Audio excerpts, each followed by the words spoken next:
నమస్తే, welcome to open talk.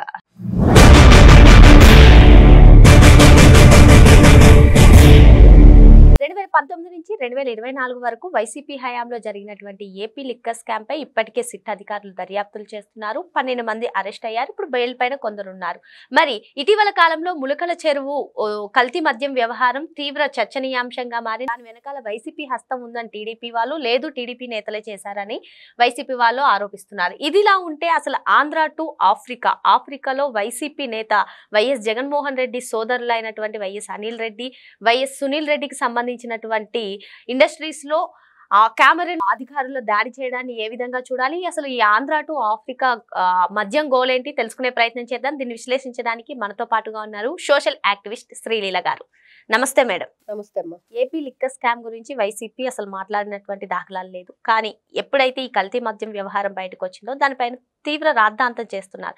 ఇప్పుడు వైసీపీకి చెందినటువంటి అంటే వైఎస్ జగన్మోహన్ రెడ్డికి సోదరులైనటువంటి వైఎస్ సునీల్ రెడ్డి, అనిల్ రెడ్డికి సంబంధించినటువంటి రెడ్డిస్ గ్లోబల్ ఇండస్ట్రీస్ లో ఆఫ్రికాలో కెమెరూన్ లో జరుగుతున్నటువంటి దాడులను ఏ విధంగా చూడాలి, కంపెనీలను ఏకంగా కెమెరూన్ మంత్రే సీజ్ చేయమన్నట్లు కూడా ప్రకటించారు. ఈ మద్యం గోల్ ఏంటి, ఎక్కడి నుంచి ఎక్కడి వరకు పాకింది, అసలు కల్తీ మద్యం వ్యవహారం ఏంటి, అసలు ఇంతకీ ఆంధ్రప్రదేశ్ లో ఏం జరుగుతుంది మేడం?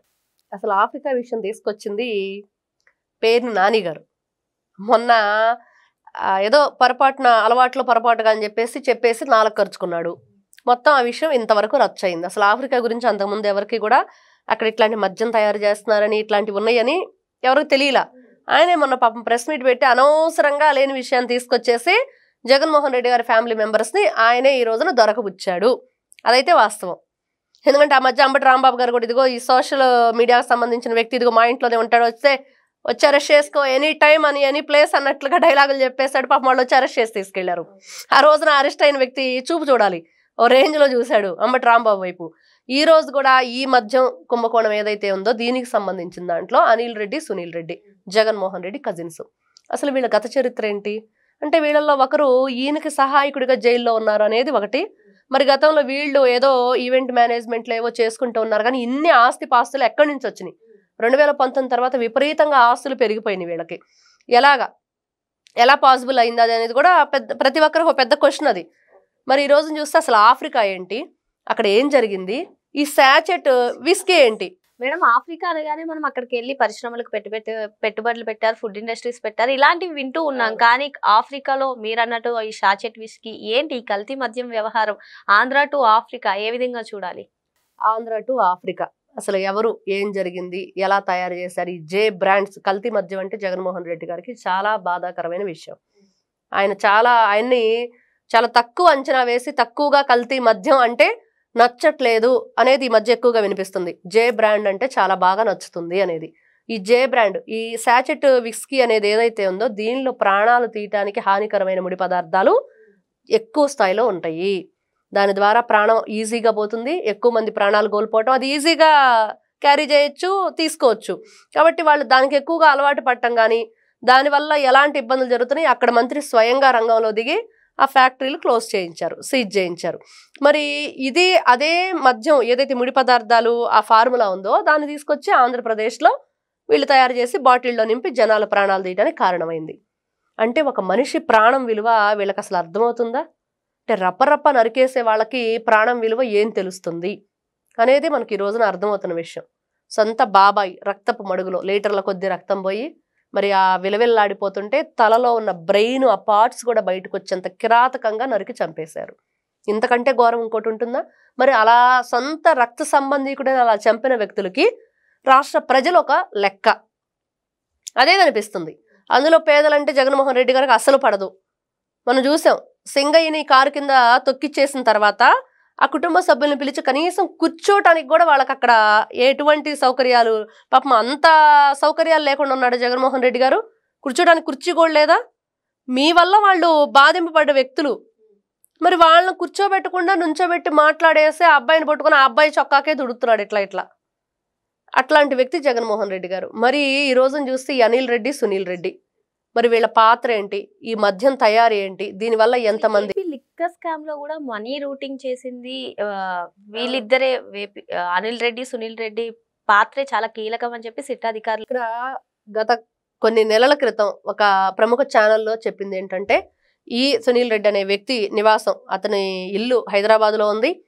ఆంధ్రప్రదేశ్ నుంచి డైరెక్ట్గా కంటైనర్ల డబ్బు వీళ్ళ ఇంటికి వస్తుంది. అక్కడ ఒక పెద్ద మిషన్ ఉంటుంది. ఆ డబ్బులు ఎక్కించుకుంటూ ఆ రూమ్లో ఒక రూమ్లో పెట్టేస్తారు. ఇక్కడ నుంచి రూటింగ్ ఏ రాష్ట్రానికి ఎక్కడికెక్కడికి తరలించాలనేది జరిగిద్ది అనేది కూడా మనం విన్నాం. అంటే వీళ్ళు ఏ విధంగా అసలు ఈ మద్యం అమ్మకం ఒకటే కాదు, తయారీ ఒకటే కాదు, ఆ డబ్బులు అక్రమంగా సంపాదించిన ఆ డబ్బులు కూడా ఏ విధంగా రూటింగ్ చేస్తారు. అంటే ఇక్కడ ఏది గాలికి వదిలేస్తారు వీళ్ళు. ఈ రోజున డిజిటల్ బుక్ అని చెప్పి జగన్మోహన్ ఏదైతే పెట్టాడో దాంట్లో ఫస్ట్ వీళ్ళ పేర్లే రాయాలి. మరి అంతే కదా, ప్రజల ప్రాణాలు వాళ్ళు ఎంతో రెక్కాడితే కానీ డొక్కాడిన పరిస్థితిలో ఆ మద్యానికి బానిస అయ్యి, ఆ మద్యం కూడా ఇలా జే బ్రాండ్లుగా అయిపోయి, దానివల్ల అవయవాలు చెడిపోయి, వాళ్ళు బ్రతుకు అంటే చావు బ్రతుకు మధ్య త్రిశంక స్వర్గం అంటారు, అది చూస్తున్నారు. ఎంత నరకం అసలు అది. కుటుంబ సభ్యులకి, వాళ్ళని చూసే వాళ్ళకి బాధే, అనుభవించే వాళ్ళకి బాధే, ఆ పిల్లలకి ఎటువంటి దారి తెన్ను లేదు. ఎంతమంది ఉసురు పోసుకున్నాడు జగన్మోహన్ రెడ్డి. ఇంత ఘోరంగానా, ఇంత అరాచకమా? ఈ రోజున తగుదునమ్మా అంటూ నరసీపట్నం యాత్ర. ఎవరిని ఉద్ధరించడానికి? ఇంత భయంకరమైన ఈ మద్యం కుంభకోణం చేసి అసలు ఎవరు అసలు దొంగలకే దొంగ, దోపిడీ దొంగ, దారి దొంగ, ఏ దొంగ పేరు చెప్పుకున్నా కూడా ఈ దొంగ ముందు దిగదుడిపే. అంటే ఇప్పుడు వైఎస్ జగన్మోహన్ రెడ్డి గారు ముఖ్యమంత్రిగా ఇటు ఆంధ్రప్రదేశ్ లోని అక్కడ ఇద్దరు సోదరులను అడ్డు పెట్టుకుని ఆఫ్రికాలోని మద్యం కుంభకోణం చేసింది అంతిమ లబ్ధిదారుడు, బిగ్ బాస్ అంతిమ దోపిడీదారుడు జగన్మోహన్ రెడ్డి అనే చెప్తారా మీరు? ఖచ్చితంగా ఈ రోజున ప్రజలందరి మాట ఇది, ప్రజలందరి మాట. కాబట్టి ప్రజలు తెలుసుకున్నారు ఏం జరిగింది 2019 నుంచి 24 మధ్య. అంటే చాలా భయంకరమైన పరిపాలన జరిగింది. దాన్ని తట్టుకోలేక ప్రతి ఒక్కరూ కూడా చూస్తుంటాం మనం, రాక్షసుల బాధలు తాళలేక ఆ ప్రజలు, అక్కడ ఉన్న ఋషులు, దేవతలు అందరూ కూడా శ్రీ మహావిష్ణువుని వేడుకుంటే మరి ఆ రాక్షస సంహారం చేసి వాళ్ళ ప్రజలకు విముక్తి లభిస్తుంది.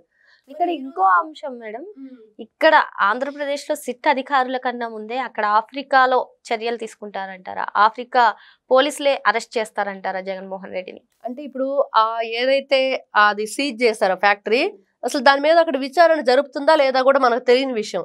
రోజున మంత్రి ఎంటర్ అయ్యారు, దాన్ని క్లోజ్ చేశారు అనేదే వింటున్నాం, కానీ దాని మీద కేసు ఫైల్ అయిందా లేదు కూడా మనకి ఇంకా తెలియలా. అది తెలిస్తే నెక్స్ట్ ఎవరు అరెస్ట్ అవుతారు ఏంటి దాని గురించి ఈ రెడ్ కార్నర్ నోటీసులు వస్తే ఇంకా ప్రజలు హ్యాపీగా పడుకుంటారు. ఆ రెడ్ కార్నర్ నోటీసులు రావాలి. అంటే ఈ రోజున రెడ్ కార్పెట్ పరిచిన ప్రజలే ఏం కోరుకుంటున్నారంటే వీళ్ళకి రెడ్ కార్నర్ నోటీసులు కావాలి అని. అంత కిరాతకంగా అంటే ఈ రోజున మనం చెప్పుకుంటుంటాం, వీడు పేరు ప్రతిష్టలు ఖండాంతరాలు దాటిపోయినరా అని. జగన్మోహన్ రెడ్డి గారి అవినీతి చరిత్ర ఖండాంతరాలు దాటిపోయింది. మరి జగన్మోహన్ రెడ్డికి అష్టదిగ్బంధనంలో చిక్కుకున్నట్టే అని ఇక్కడ ఆంధ్రాలో కాకపోయినా అటు ఆఫ్రికాలో అయినా సరే చర్యలు తీసుకునే అవకాశాలు ఎక్కువగా కనిపిస్తున్నాయని చెప్పి, మరి ఏదేమైనప్పటికీ మద్యం కుంభకోణంలో మాత్రం జగన్మోహన్ రెడ్డి అరెస్ట్ తథ్యమని శ్రీలీల గారు చెప్తున్నారు. మరో అంశంతో మళ్ళీ కలుద్దాం. Thank you madam. నమస్తే.